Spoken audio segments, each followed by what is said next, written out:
What if you showed up with just $50 for a blind date, only to be stood up in front of everyone? The single dad CEO at the next table watched her and paid for the entire dinner. Can you imagine the heartbreak and hope colliding in one moment?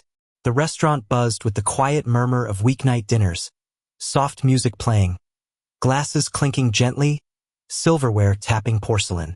Candlelight flickered from the center of each table, casting warm shadows against deep wooden booths and navy linen. It was not a five-star place, but it was the nicest Haley had ever been to on a date. She stepped inside hesitantly, the bell above the door chiming as if announcing her arrival a little too loudly.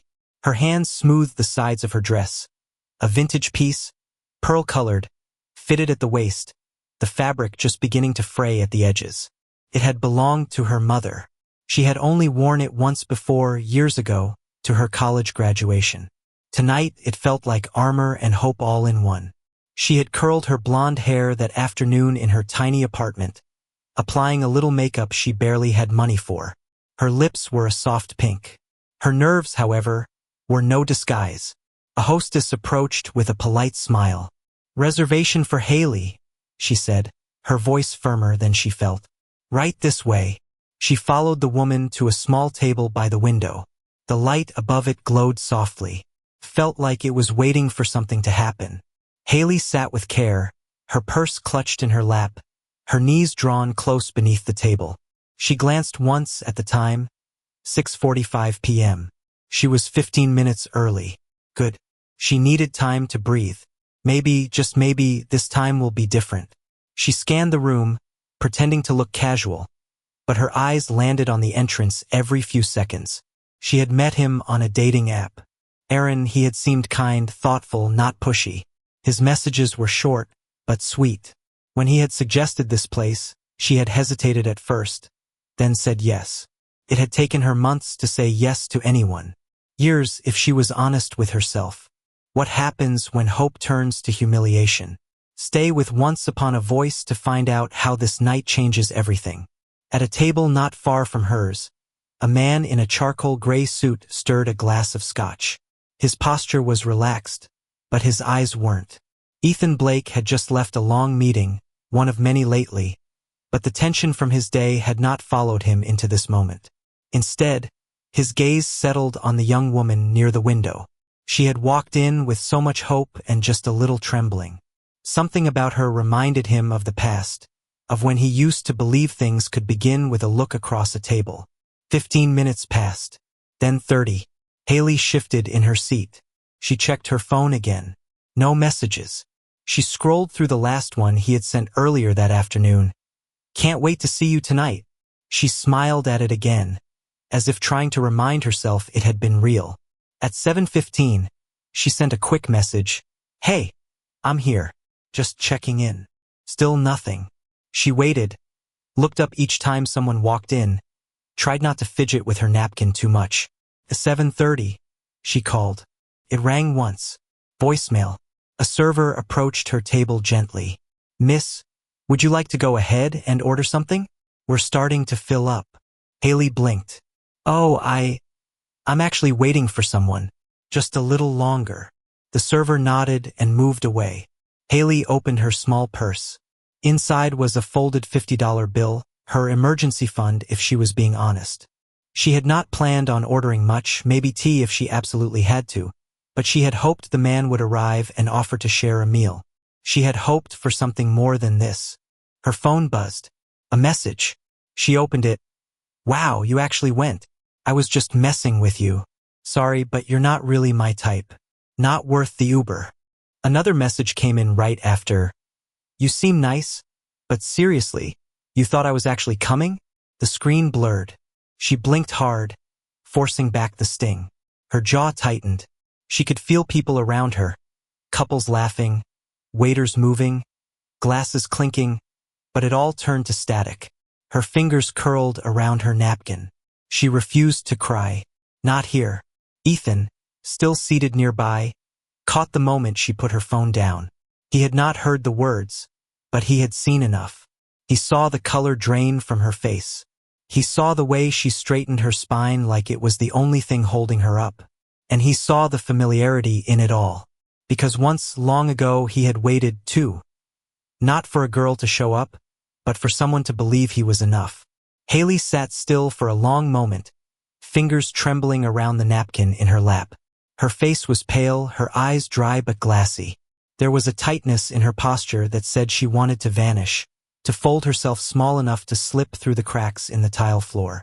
Ethan watched from the next table over, saying nothing. He had not meant to linger after dinner, but something about the girl by the window had drawn him in from the moment she arrived. There was a specific look in her eyes, something between bravery and fear. And now, there was only the quiet ache of disappointment spread across her face like a bruise. He saw the way she shifted slightly in her seat, pressing her hand gently against her stomach. She was hungry, not just emotionally, but literally hungry. She had been drinking water, no food. Her eyes flicked toward the server's station, as if calculating how long she could sit there before someone asked her to leave. She reached for her coat. Slowly, like every movement weighed more than it should, she stood. Her purse was already in her hand, and she turned toward the door with hesitant steps. Just as she moved, a server appeared beside her with a plate in hand, a warm, fragrant pasta dish, and a glass of sparkling lemonade. "Excuse me, miss," the server said with a smile. "Your order." Haley blinked, confused. I didn't order anything. It was taken care of," the server said.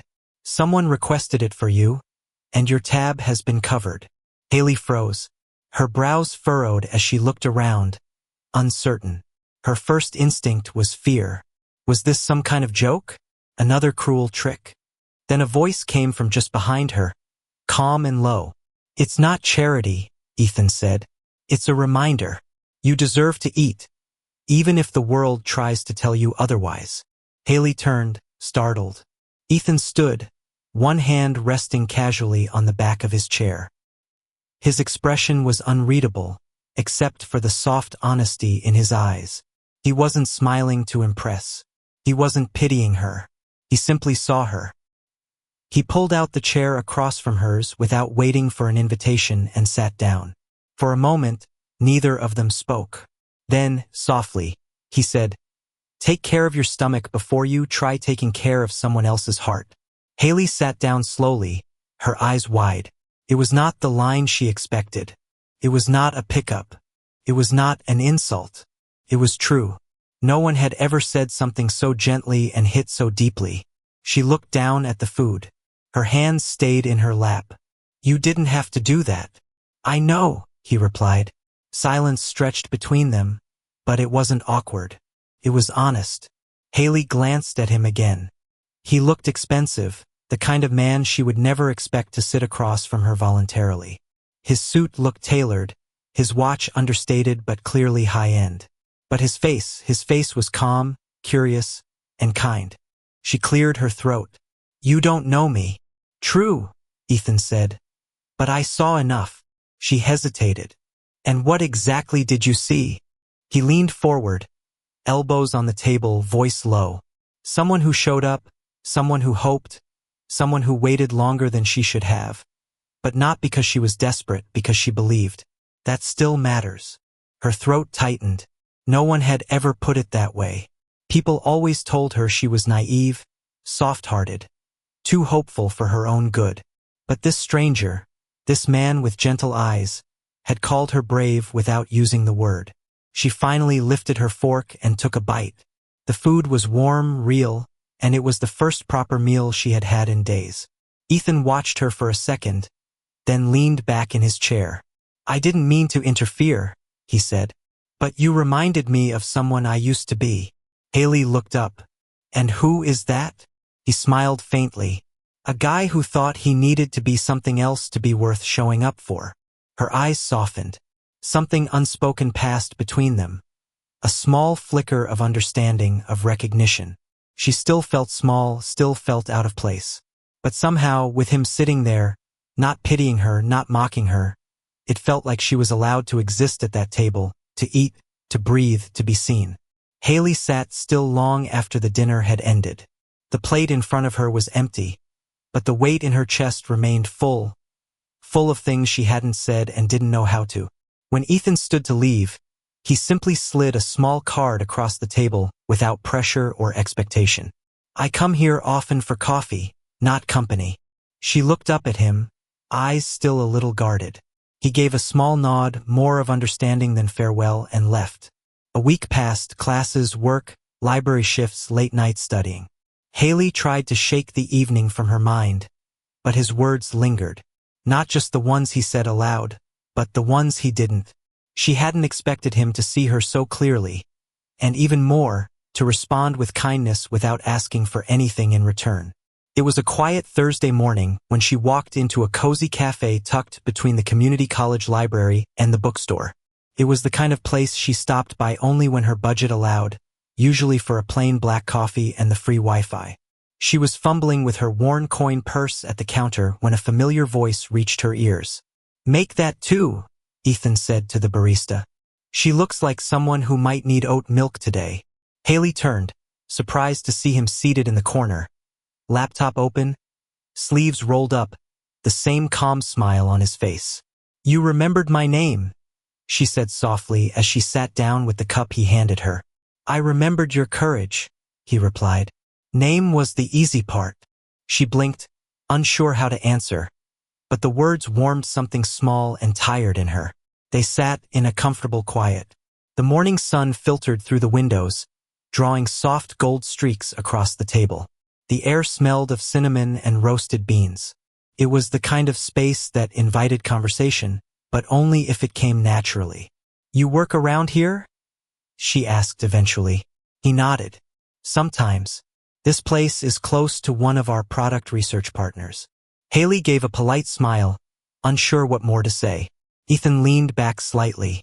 "You know, I completely botched our last campaign. We tried to push a new toddler snack line, and the slogan ended up sounding like we were promoting chewing gum for babies. It was not our proudest moment." Haley let out a small, genuine laugh. He continued, sharing how a food influencer roasted them online, complete with a meme that went viral. He recounted it not with arrogance or self-deprecation, but with the kind of humor that comes from someone who had learned not to take failure personally. Haley relaxed. No pity, no questions about her past. No awkward comments about that dinner. Just a man sharing a story, not as a CEO, just as a person. She sipped her coffee. "That slogan sounds like something my anatomy professor would hate." He grinned. "I could use someone like you in the copywriting department." She raised a brow. "I'm a broke nursing student, not a branding expert." "Exactly," he said. "You read people better than the marketers do." They chatted for a while about coffee preferences, about weird childhood snacks, about how she once tried to cut her own bangs with safety scissors. The lightness of it surprised her. When she stood to leave, she expected him to say something to extend the moment, but he just smiled, nodded, and let her go. No pressure, no invitation, just respect. And as she walked away, Haley realized she was smiling again. Not because someone had rescued her, but because someone had listened and remembered and laughed with her. For the first time in years, she felt like she had shared a table, not out of desperation, but out of choice. And maybe, just maybe, that made all the difference. The conference room was modest, but thoughtfully arranged with white folding chairs facing a screen where colorful slides showed cartoon vegetables and smiling toddlers. A long table in the back offered fruit cups, granola samples, and box smoothies, all labeled with the company's name, Blaine Organics. Haley sat in the third row, notepad in her lap, pen poised. She wore her light blue scrub top under a simple cardigan, her hair pulled back in a low bun. Around her sat young mothers, a few pediatricians, and a couple of curious nutrition students. It was not often she got to attend events like this. She usually couldn't afford the time or the registration fees, but Ethan had texted her a week earlier with a personal invite and a waived fee. "Thought this might align with your studies. No pressure." So she came. The presenter introduced the topic, early childhood nutrition, food safety, and allergen awareness in store-bought products. As the slides continued, Haley raised her hand twice, once to ask about preservative levels in toddler snacks and once to point out a discrepancy in the allergy labeling system. Both times the speaker paused, surprised. "That's a great question," he said after the second one. "And a really sharp observation." Ethan, standing near the back in a navy blazer, watched quietly. He had seen plenty of ambitious interns, sharp employees, and confident experts. But there was something rare about Haley's voice. She wasn't trying to impress anyone. She just cared. She asked questions like someone who would one day be in a position to save a life because of them. After the workshop, while others milled around the snack table or handed out resumes, Haley slipped out quietly, heading toward the library down the block. She loved this library. It was warm, tucked between two office buildings, and had a quiet study room with a view of a tiny garden. She had always thought it looked like a secret place for people who were trying to grow, just like the plants outside. She didn't expect to see Ethan there, but when she pushed the glass door open, there he was, standing by the children's reading corner, holding the hand of a small girl in a yellow sweater dress. Haley blinked. Ethan looked up and smiled. "Hey," he said, gently shifting the little girl behind him. "Wasn't sure I'd see you here. I, just came to return a few books," she replied, holding up the small stack in her arms. Her eyes drifted to the child, who was now peeking out from behind Ethan's legs. "This is Lily," he said softly.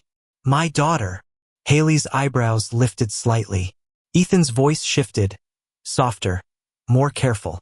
"She's 3, a little shy at first." Haley crouched slightly, offering a small smile. "Hi, Lily." The girl blinked up at her, hesitant. Then, slowly, she stepped forward, her tiny hand reaching out to touch the hem of Haley's cardigan. "She's pretty," Lily said to no one in particular. Haley chuckled. "You're very pretty too." There was a pause. Then Lily leaned close, sniffed the air near Haley's shoulder, and whispered, "She smells like mommy." The air stilled. Ethan's expression froze. His breath caught just barely, the kind of silence that cracked with memory. Haley stood still, unsure, the weight of the child's words sinking into the space between them. She glanced at Ethan. His face was unreadable, but his hands, gripping Lily's small shoulder, were shaking. Haley knelt again, level with the child. Her voice was gentle, careful. "Well," she said softly, "that's a big compliment. Your mommy must have smelled like kindness." Lily nodded solemnly. Ethan looked away, his jaw tightening ever so slightly. He blinked twice, then cleared his throat. "Okay, sweet pea," he murmured. "Let's go pick a book." Lily ran off toward the picture books. Ethan stayed behind for a beat, his eyes still slightly unfocused. He turned to Haley. "She passed 2 years ago," he said quietly. "Lily doesn't usually say that." Haley nodded, understanding more than she could put into words. Children remember more with their hearts than their heads. He looked at her, then really looked, and for the first time something in his gaze was not guarded, just open. It started with shared moments that never felt like obligations. Haley stopped by Ethan's office once a week, sometimes just to drop off freshly annotated documents from his latest research on toddler nutrition. Other times, she stayed a little longer, sipping tea in the corner while he reviewed slides for an upcoming product pitch. She had a way of catching inconsistencies, of asking the kind of questions that real mothers would one day ask about the labels. Ethan appreciated her insight more than most consultants he had ever hired. But it wasn't just work. It was her presence, quiet, thoughtful, never demanding, that made those moments linger. On Tuesdays and Thursdays, when his nanny had class or emergencies, Ethan would call Haley, not as a last resort, but because Lily seemed to respond to her in a way that eased the edges of their routine. Haley would pick her up from daycare, braid her hair before bed, and always read 2 books, never 1, never 3. It became something unspoken but familiar. Haley never asked Ethan about his past, and he never pushed her about hers. There was no confession of feelings, no grand romantic gestures. But when she laughed, he found himself watching too long.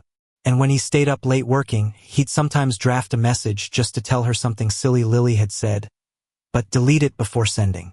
It was fragile and real. Then, one evening, the line between help and something more blurred. Lily had a low-grade fever. Ethan had stayed home from work, juggling Zoom calls with thermometers and lukewarm soup. By 4 p.m., he was exhausted. At 4:30, Haley showed up with a small canvas bag and a gentle knock on the door. "You didn't sound okay on the phone," she said simply. He let her in. The house smelled faintly of lemon and medicine. Lily lay on the couch under a thin blanket, her cheeks flushed. She opened her eyes when Haley approached and reached out wordlessly. Haley sat beside her, ran a cool hand across her forehead, then pulled something from her bag. A soft towel soaked in an herbal compress, wrapped in wax paper to keep it cool. "She used to love this at the hospital," Haley said. "A little lavender helps the head and the heart." Ethan watched as she pressed the towel gently against Lily's forehead. Lily let out a soft breath and closed her eyes. Minutes passed. Haley hummed under her breath, the softest lullaby. Then she began to sing, so quiet it might have been mistaken for just breath. Ethan froze. He knew that song. He hadn't heard it in almost 3 years. It was the lullaby his wife used to hum when Lily was still small enough to sleep in their bed after a bad dream. A gentle melody from a folk tune, altered with nonsense lyrics and a line that always made Lily giggle. "The moon wears socks when it's cold at night." Haley sang it word for word. Ethan's knees gave slightly, and he sank into the armchair behind her, his breath shallow. He didn't interrupt. He didn't move. But the tears came, unstoppable and sudden. Years of holding back, of keeping everything neat and manageable. Haley's voice trembled for half a beat as she noticed, but she kept singing. When the song ended, she looked over her shoulder. Ethan sat with his face in his hands, silent. "I didn't know," she whispered. He shook his head. "You couldn't have." A long pause stretched between them. "She used to sing that every night," he said hoarsely. "I thought Lily had forgotten." Haley looked down at the little girl, who now slept peacefully in her lap. "Children don't forget love," she said. "They just wait to hear it again." He nodded slowly. "No declarations, no confessions." But when Haley gently placed a blanket over Lily's legs and leaned her head against the back of the couch, Ethan didn't move. They sat like that for a long time, one man, one woman, and a sleeping child, without naming what they were becoming. But it was already there. 3, not separate anymore, just quietly becoming one. The letter arrived in a plain envelope with the name of the scholarship committee printed neatly at the top. Haley stared at it for a full 5 minutes before tearing it open with shaking hands. She read the first line once, then again, then a third time before letting out a breath she hadn't realized she was holding. Full tuition, 1-year program, pediatric specialization, out of state. It was everything she had worked for. Everything she had quietly hoped for on nights when the world felt too heavy and the future too far away. But instead of elation, her chest tightened because it meant leaving. Leaving the quiet warmth of Ethan's kitchen. Leaving Lily's bedtime stories. Leaving the strange, steady rhythm of something that felt almost like a life. She waited 3 days before telling him. They were at the park, Lily chasing soap bubbles while Haley sat beside Ethan on a bench, the letter folded neatly in her coat pocket. "I got the scholarship," she said softly. Ethan turned to her, eyebrows raised, smile immediate. "Haley, that's incredible." She nodded, eyes fixed on the ground. "It's in Oregon. Starts in August, 1 year." The wind rustled through the trees, scattering golden leaves across their feet. Ethan was quiet for a moment. Then he said, "You should go." Her eyes snapped up, surprised. "You think so?" He nodded. "You earned it." "But what if," she swallowed, "what if you think I'm just leaving when things get good? Like I used you for stability and now I'm walking away." Ethan's face softened. He shook his head slowly. "Loving someone," he said, "doesn't mean holding them. It means not clipping their wings." The words landed deeper than she expected. They settled into places inside her that still feared abandonment, still believed she had to prove her worth by staying. Haley blinked fast, then turned away, watching Lily chase a bubble that floated just out of reach. She left in early August. The night before her flight, Ethan invited her and Lily to dinner at his place. They ate pasta by candlelight, Lily insisted, and made a paper chain of days until she'd come back, one link for each week. When it was time to leave, Haley knelt down to say goodbye to Lily. But before she could speak, Lily threw her arms around her neck and whispered, "You're not going far. Daddy says hearts don't care about distance." Haley closed her eyes, pulling the little girl closer.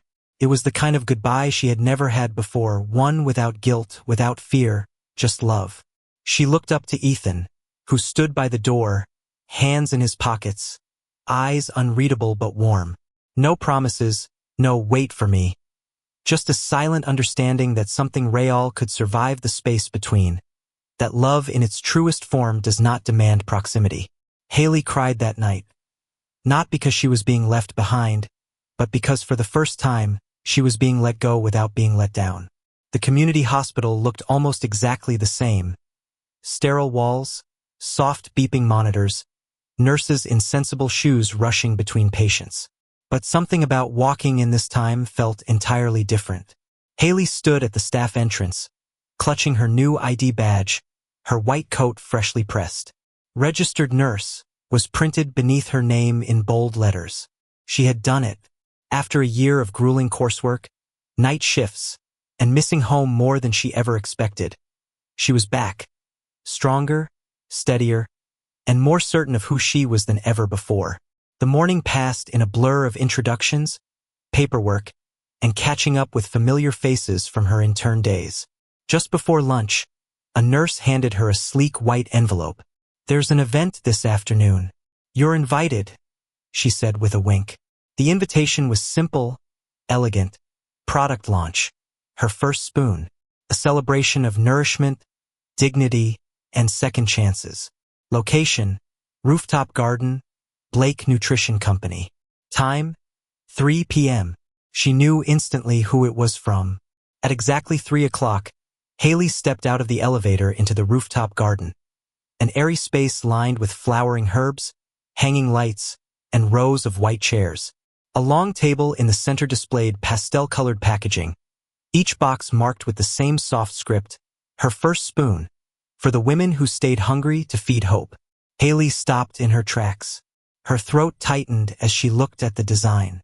It was subtle, but the silhouette on the side of the box, a woman cradling a child close, a spoon in her other hand, was unmistakably familiar. Ethan was standing near the podium, speaking to a small crowd of investors, staff, and press. His voice was calm, focused, but when his eyes met hers across the rooftop, the corners of his mouth lifted just slightly. He finished his speech, shook a few hands, then walked directly toward her. "I wasn't sure you'd come," he said. "I wasn't sure you'd still remember me," she replied softly. "Impossible," he said, eyes warm. They stood for a moment in silence, the noise of the event fading into the background. Then, slowly, Ethan reached into his pocket and pulled out a small box. He didn't kneel. He didn't speak in grand declarations. He simply opened it, revealing a delicate ring with a single unassuming stone. "I don't want to save you," he said quietly. "I want to stay if you'll let me." Haley stared at the ring, then at Ethan, his face older than when they first met, eyes still carrying the weight of his past, but now softened by something else. She didn't cry. She didn't tremble.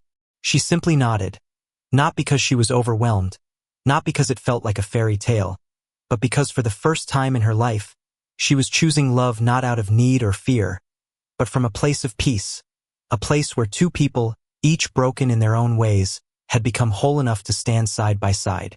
And this time, neither of them was running. The soft hum of conversation, the clinking of glasses, and the scent of rosemary bread filled the same mid-range restaurant where, not long ago, Haley had sat alone, nervous, hopeful, and invisible. But tonight, everything was different. She walked in hand with Ethan, their fingers laced naturally, comfortably. Lily trotted just ahead of them in her little navy dress, her pigtails bouncing with every step. The hostess greeted them warmly and led them to a familiar corner table. Except this time there were 3 chairs. Ethan pulled one out for Haley, then helped Lily into hers. No separation, no silent observing from afar, just one table, shared. Haley looked around the space. The same soft lighting, the same polished wood, even the same server who had once gently asked if she would like to order. It was surreal. Ethan handed her the menu with a playful smile. "Order everything you want," he said. "Tonight, we eat for the girl who waited 45 minutes and still believed someone would show up." Haley let out a soft laugh, but her eyes shimmered. She glanced down at the menu, then back at him. "You remember everything?" "I remember you," he said simply. Just then, Lily reached into her tiny backpack and pulled out a folded piece of paper. She spread it proudly on the table. It was a crayon drawing. A little house with a yellow door, a sun with a smiling face, and 3 stick figures at a dinner table. One with long yellow hair, one tall with glasses, and one small with purple shoes. "This is us," Lily said. "And that's spaghetti. Because Mommy Haley likes spaghetti." Haley's breath caught. She reached across the table and gently touched the paper, her fingers trembling just slightly. "Did you draw this today?" she asked. Lily nodded. "At preschool. Teacher said to draw our favorite thing. I picked dinner with you and Daddy." Ethan looked down at his daughter, then across at Haley. No words were needed. The simplicity of the moment said it all. Candlelight flickered. Laughter from another table rippled past. A waiter set down warm bread and water without interrupting the intimacy of what was unfolding. Haley stared at the 2 people in front of her, the man who had once quietly paid for her dinner without a word, and the little girl who saw her not as a stranger, but as home. She reached for her glass of water, took a breath, and whispered, not loudly, not dramatically, but with the kind of quiet certainty that only comes after surviving the storm. "You were never late," she said, eyes locked with Ethan's. "I just needed to believe long enough to wait." Ethan didn't respond right away. He reached for her hand across the table, laced his fingers with hers, and nodded. Outside the restaurant, night had settled in. But inside, at one small table with 3 chairs, something had begun. Not a rescue, not a fairy tale, just 3 people, 1 table, and a future built on the simple, quiet miracle of showing up. If the story touched your heart, don't stop here. Hit that subscribe button to join Once Upon a Voice for more stories that remind you of the power of kindness and courage. Share this with your friends to spread the hope, and dive into our other videos for more moments that will stay with you. Your support keeps these stories alive. Be part of the journey with Once Upon a Voice.